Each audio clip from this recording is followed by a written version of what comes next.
guys, welcome back to the Inside Edit. This is episode 3, and I cannot believe that 300,000 of you have already listened to this podcast. I am literally blown away.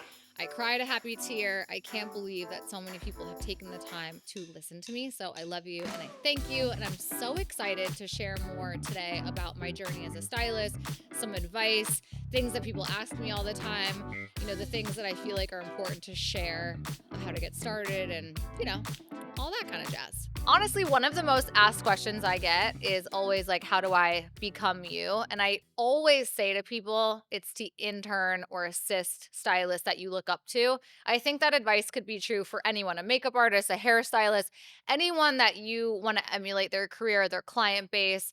You want to learn by being in the room with people like me or people like, glam people. And a huge reason for that is this industry is there are so many pieces to the pie, to the puzzle. This isn't just like, oh, I get to walk into any store and pull a dress for a client. There are so many layers.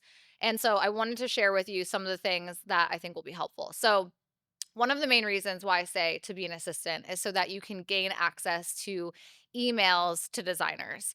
You can't just wake up one day and decide, no matter who the client is, right? Like, oh, I'm going to be a stylist today and I'm going to go pull clothes for these people. But if you don't know where to go, my biggest advice is to get into a stylist office so that you can be included in the email chains as they're requesting clothes for clients. So that way you can start to build your database and get these emails, addresses. If you're living in LA, it's also important to know, or New York, it's important to know where the showrooms and the offices are so that you can be valuable to the stylist. And not everything has to be a question, even though we're obviously happy to answer them.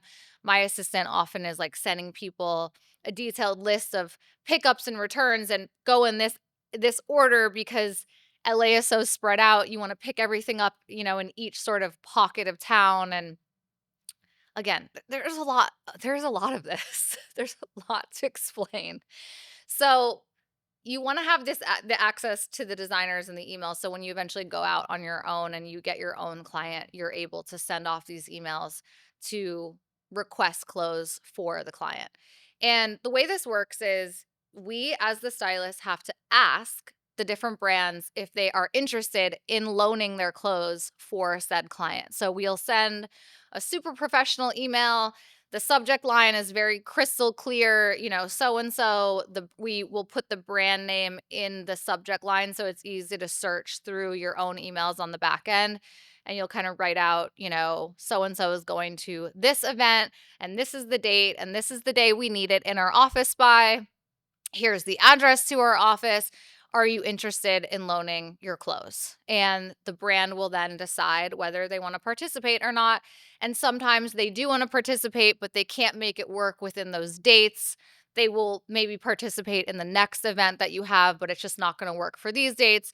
And then the next step is the brand is going to ask you, which looks do you want? We have this app called Vogue Runway, which essentially has every single brand's runway collections all cataloged into one app.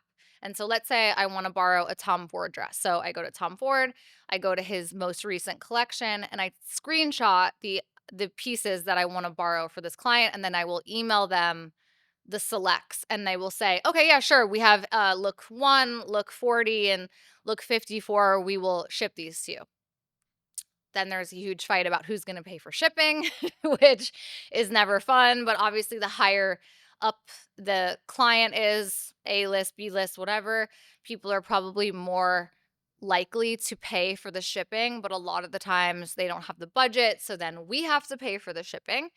And that's a tricky dance that I could explain later, but that can really get you into a lot of trouble. So, once you have sent this email, they've agreed to what they're going to send. They're going to ship it to you. If it's not already in the city that you're living in, you're going to accumulate all of these clothes into your office. We are currently sitting in my styling office. This is my third office in the, 15 years that I've been living in LA. I've been in this particular office for about 5 years, 6 years, which is crazy to say. And this is like a working styling studio. You guys have seen it on my Instagram. And so the clothes will start getting delivered, and we have a whole process of how we check things in and check things out to make sure nothing gets lost. Not every stylist does it this way, but we take a picture of every single thing that comes into the office and labeled with where it came from. And it goes into a folder, and the interns and my assistant will manage that. And then everything gets hung up and we get ready for a fitting. We will merchandise the racks to look super beautiful. And then I will come in and start putting looks together. What I like to do for a fitting is to create a hero rack of clothes, which is basically me styling the outfits for what I want to specifically show my client. So when they walk in the room, it is like crystal clear. Here are my favorite looks. This is what I think you should try. And I'll sort of walk them through that rack. And then I'll say, everything else in here is for you, but these are the looks that I pre styled before you got here.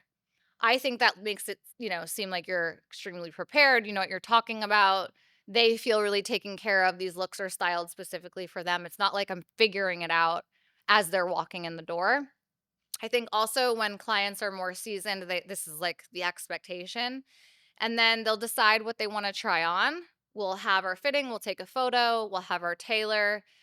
Another sort of area of contention, some people don't have the budget for that, and will have to pin and take things to like the literal like dry cleaner and have them tailor the pieces, but I don't typically say yes to things like that. And we'll have a tailor in the fitting. She'll pin all the looks.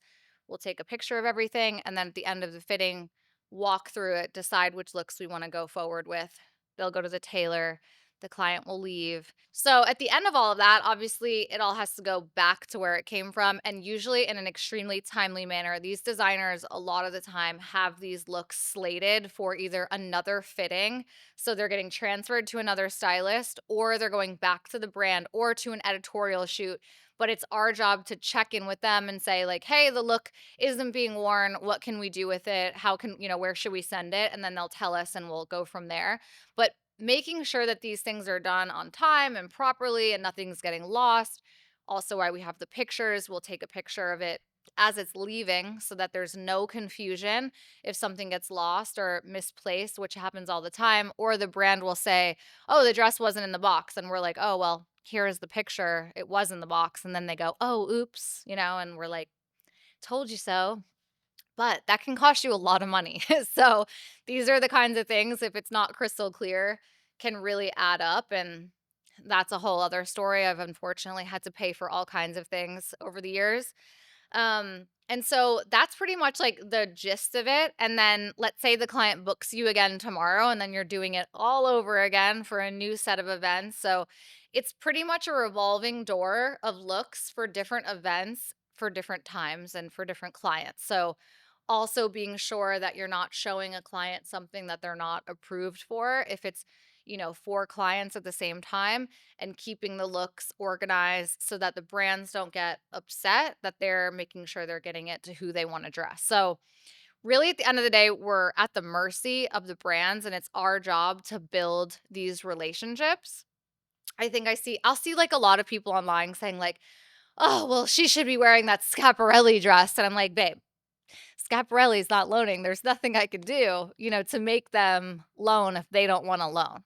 At the end of the day, we are at the designer's mercy, or whoever does their PR is the one making these choices.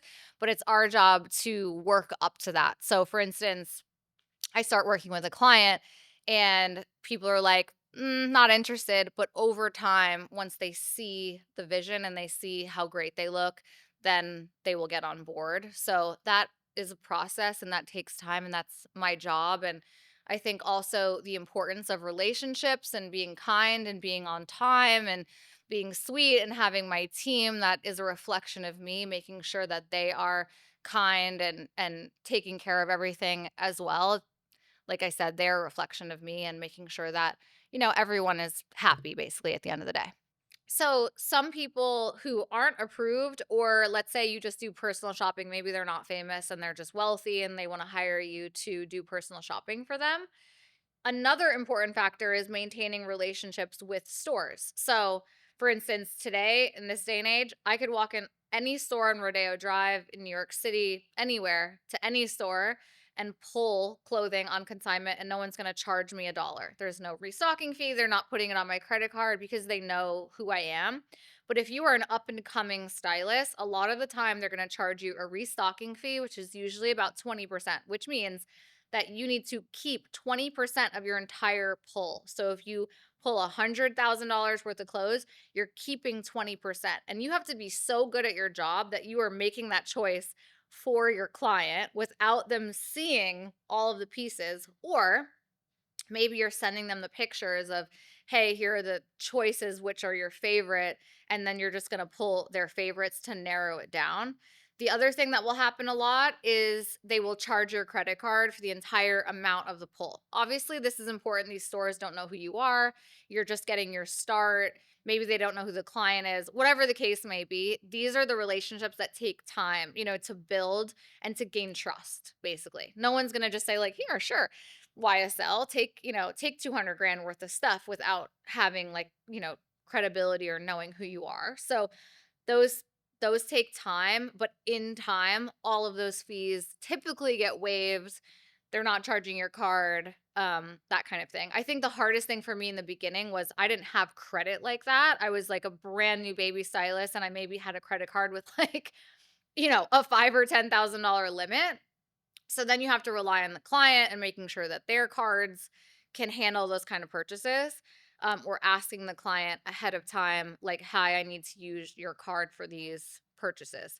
Um, I find that a lot of people make mistakes in putting things on their personal credit card. If it were me, every purchase should go on the client's card. At the end, when you're wrapping up the job, I don't think it makes sense to hold debt for somebody. It might be nice to get the credit card points, but I think it's also a risk. I've unfortunately been burned in these situations more times than I can count, of either stylists that didn't pay me back or clients who either fought me or never ended up paying me back.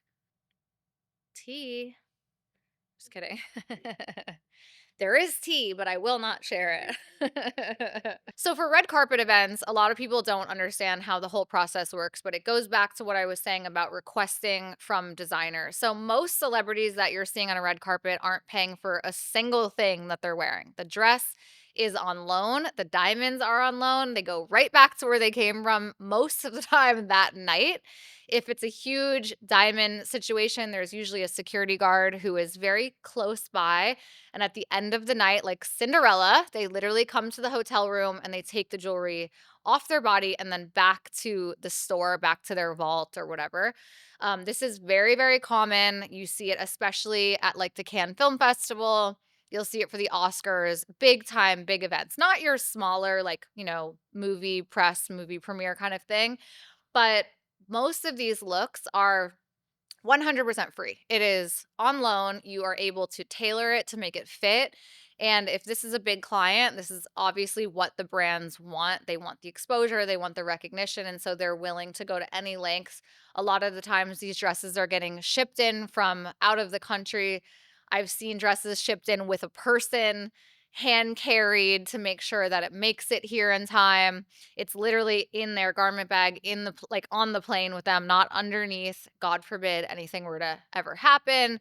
And I've had people like from the Versace team literally show up at my office straight from Italy with a gown, and it's not even a sure thing. They don't know the client's 100% wearing it, but they're willing to take the chance. So it is definitely Russian roulette on a big week like the Oscars, the Emmys, any of these big red carpets. You have to imagine that there are 1,000 celebrities going to these events, and there's only so many dresses and so many fittings that are happening all at the same time. So you might have a dress and they're like, okay, well, if you want that dress, when is your fitting? Okay, your fitting's at that time. Well, if it's edited within the hour, we have a stylist at your door picking it up and taking it to their fitting because they want to make sure that it gets the next opportunity and the next opportunity. So, for the whole week or two leading up to these big award shows, these dresses are literally moving around. Like, it's so crazy. And people are at our door waiting. Did the dress get edited? Did the dress get edited? Can we pick it up? Can we pick it up? And thankfully, a lot of us are friends and we understand. And so it'll be like, Law will be texting me, do you have any dress edits? Yeah, come over, send an assistant, whatever you need, and vice versa. And not everyone is that kind, but the most of us are. And then we're just in constant communication with the brands and keeping them appraised of what's going to happen next with their dresses. I'll tell you guys a crazy story about an Oscars gown. I was dressing Janelle Monáe for the Oscars in 2017. It was one of the most mega, mega, mega dresses ever. It was a couture Elie Saab, most beautiful dress. And she tried it on a few months before. We knew that her movie would most likely get nominated. So the nominees are the biggest priority for these brands because they want the dress on the stage. They don't just want it on the carpet. They want to see their dress with that Oscar in hand on the stage, or at least in like the what is it called? The whole movie. What is it called? The ensemble, or at least standing amongst like the ensemble. They want the on-stage pick. And so Janelle's movie was most likely not only going to be nominated, but win.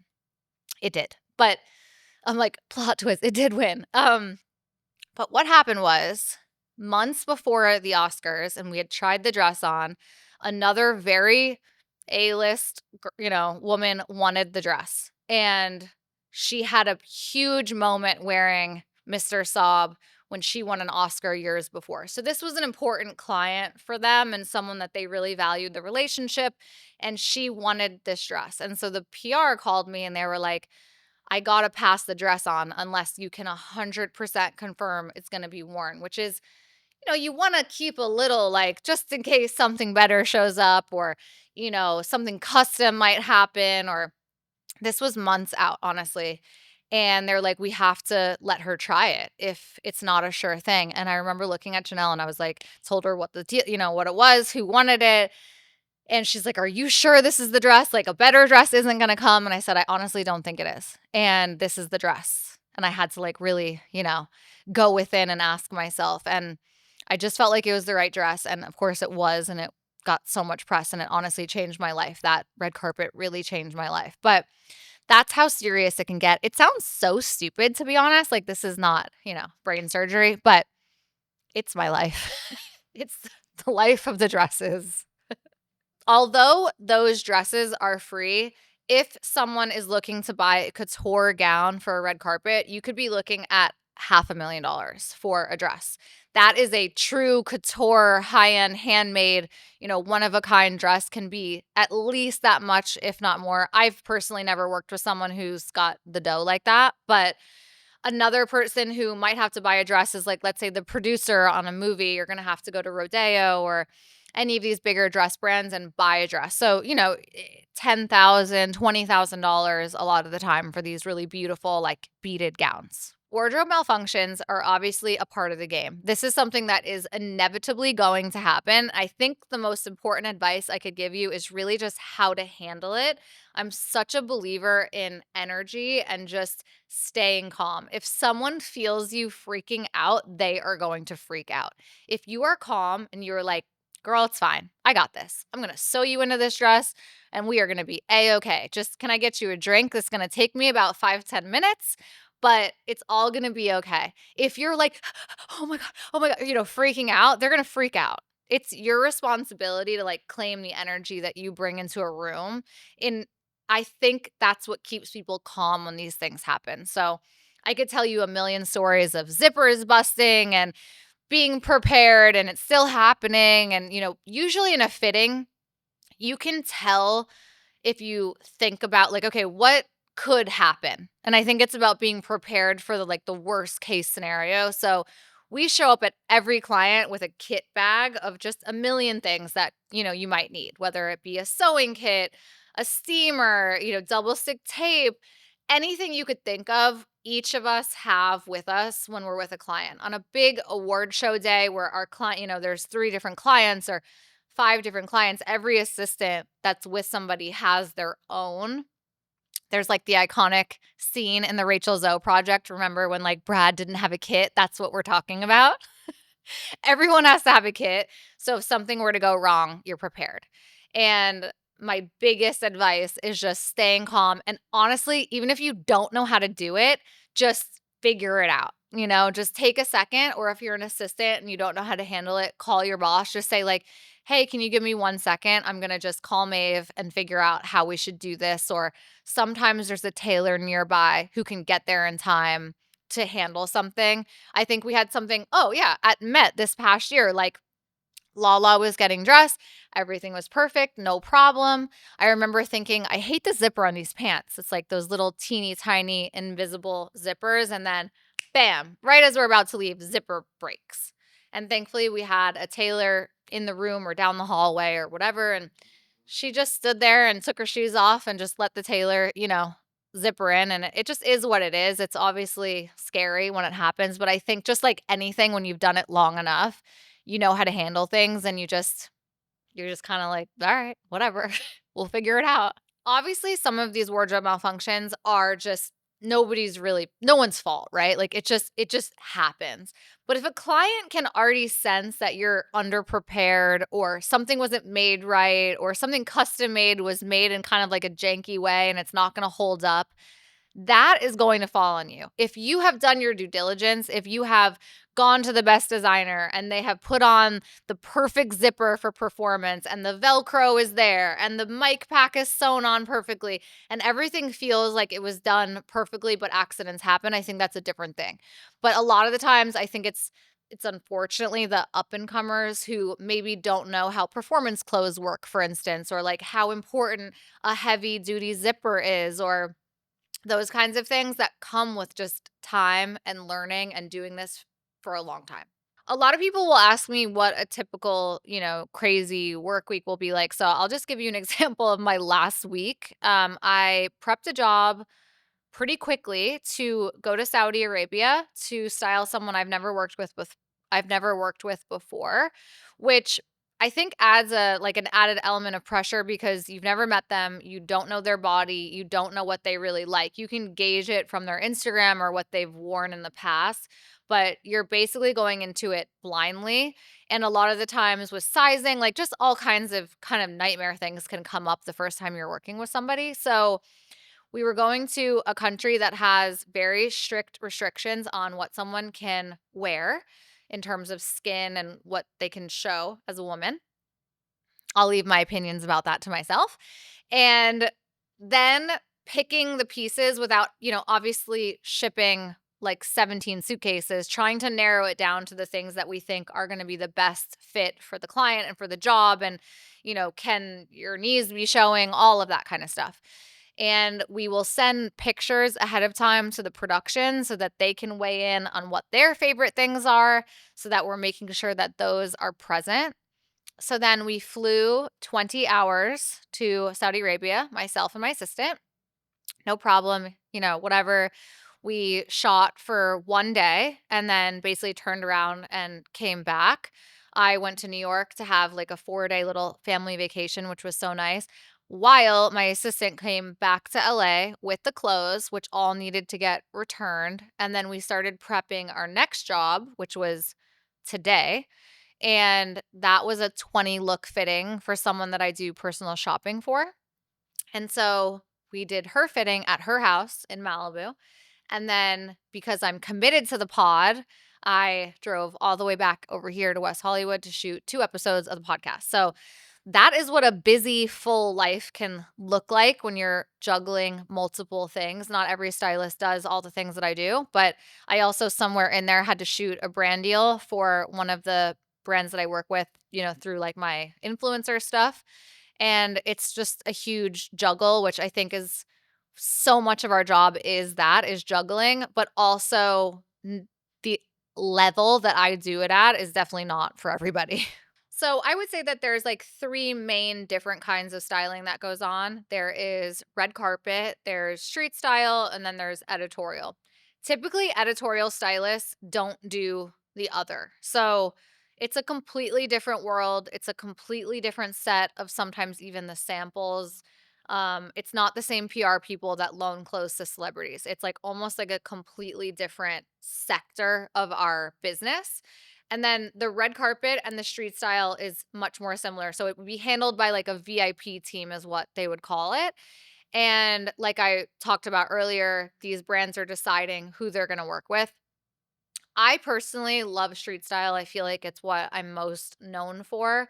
I love it mostly because of the relatability, the way that it is recreatable. I think that red carpet is obviously fun and glamorous, and don't get me wrong, I love red carpet. I love, like, my Eva Longoria in Cannes. I love a red carpet every single day for a week at the Cannes Film Festival. It is glamorous and fun, and it is so fun to, like, imagine, but I think what's so great about street style is it can be recreated, and it can be done so, affordably, and you can look up to somebody, and it's aspirational, and you're just like, "I can do that too," and I think that really hits for me because it really no one's looking at a red carpet and they're like, "Oh, I can't wait to dress like her in that gown." Not really, but what someone's wearing in their day-to-day life, I think, is a lot more fun. I think that what's so fun about at least my experience with street style is I've had clients who I swear to God are just born with it. Like they are just born with a vibe, with taste, with understanding clothing. And then I've had clients who are the complete opposite, who don't get it at all and completely lean on me to help them. And I love both, honestly. I love that you can take someone like I mean, she's said it publicly, so I'm not like spilling her tea, but Megan Fox was like, I do not know what to wear. I do not know. I don't even know where to begin. And then I think by the time we stopped working together, she was really able to cultivate what I had helped her sort of like grow within herself and help her to like spread her own wings and learn how to do it herself. And not everyone has that same experience, but I love that. I love that you can sort of awaken someone's creativity and then they can figure it out on their own. And I think that's like a compliment to me at the end of the day. A huge question that I always get is how to sort of create like a capsule wardrobe, or how do you know what to buy when there's so much out there and you're looking at so many different things. And I can tell you from my own experience in the last 7 months of having to literally repurchase an entire wardrobe from scratch, which is definitely something I wish nobody ever has to do. But I think I learned a lot in a capsule wardrobe and the importance of buying pieces that will really stand the test of time. I personally have leaned a very far away from like super trendy pieces. And I think that comes with age too, of just really wanting classic sort of capsule pieces in your wardrobe that can mix and match. What that looks like for me personally is, denim. I think everyone needs some great denim. I will always say a vintage Levi's is your best bet. I think the silver tab style is my personal favorite. A great coat, great overcoats can really make an outfit. Some basics, like just a little basic t-shirt, tank top, some button-down shirts, leather jacket, some great loafers, and then I think leaning on accessories to really take an outfit to the next level. I always say like a belt is like a piece of jewelry, really like playing into the hardware on a belt and then accessorizing based on that. I think is a great way to sort of stand out and not look completely basic all the time. I do think fashion is in a place right now of I would like to see a little bit more exploration and individuality. I think I don't know why, but I mean I loved the quiet luxury trend to a degree, but I think that I want to see people dress how they want to dress, not how they see their favorite influencer or celebrity dressing. And obviously, recreating those looks are awesome. And if that's what speaks to you, great. But I do feel like there is a lack of I don't know, exploration or just loudness that I just don't feel like I see as much anymore. I feel like people are kind of starting to look a little bit the same, and I would like maybe that to change. I think, again, in my own process of having to recreate my wardrobe, the pieces that I felt comfortable, investing in are timeless. Things that are not going to get over, I'm not going to get over in a year. Leather jacket, a great purse, great shoes. I personally have always been down to spend on shoes and bags. And then as I've made more money over the years, outerwear pieces I think are valuable. They're going to stand up and not fall apart, and I think that learning where high and low works in your wardrobe. I'm wearing a $20 tank top with $200 pants. I think it's just figuring out how to mix those pieces together and still look like yourself and look elevated and look cool at the same time. I think that a great way to figure out your own style is playing dress up in your own closet and really like getting in there and figuring out what pieces you love and then deciding what do I need from here. So when I start working with a client, especially if it's someone that I'm going to start shopping for, I want to start in their closet so I can see what they have. I don't believe in just like buying to buy and like being wasteful. If you already have a brown leather jacket, you don't need another one tomorrow. I'm just saying as an example. So, starting with what you have, I think is super important. If you're feeling stuck, I do love looking at a celebrity or an influencer and trying to recreate what that outfit is and what you like about it. Also, keeping in mind your body type. Like, for instance, I don't like my legs and my butt is kind of too big for a mini skirt. It doesn't work on my body. I love the way it looks. I absolutely die for a cute little girl in a mini skirt and the little loafers and the white socks, but you know what? It just doesn't work for me. And that's fine. I know that about myself. And I try to make it my own considering my personal body type, I guess. So this is subjective. Obviously, if you feel comfortable with your butt cheeks hanging out, fucking more power to you. I love that for you. I just don't, for me, feel comfortable doing that. So it's about seeing a look and saying, okay, I love that look. I love that mini skirt. I love the loafers and the socks. How can I make that work for me and how I will feel comfortable, And then sort of reworking the outfit from there, I think is a great way to look at someone's style but make it your own. I love answering these questions for you guys. If you have any more, leave them in the comments on our YouTube or send me a DM on either the pod or on my Instagram, Style Me Maeve. And I would love to do this again and answer more questions. Come back next week. I have a very fun guest that I cannot wait to share with you. Okay. Love you. Bye.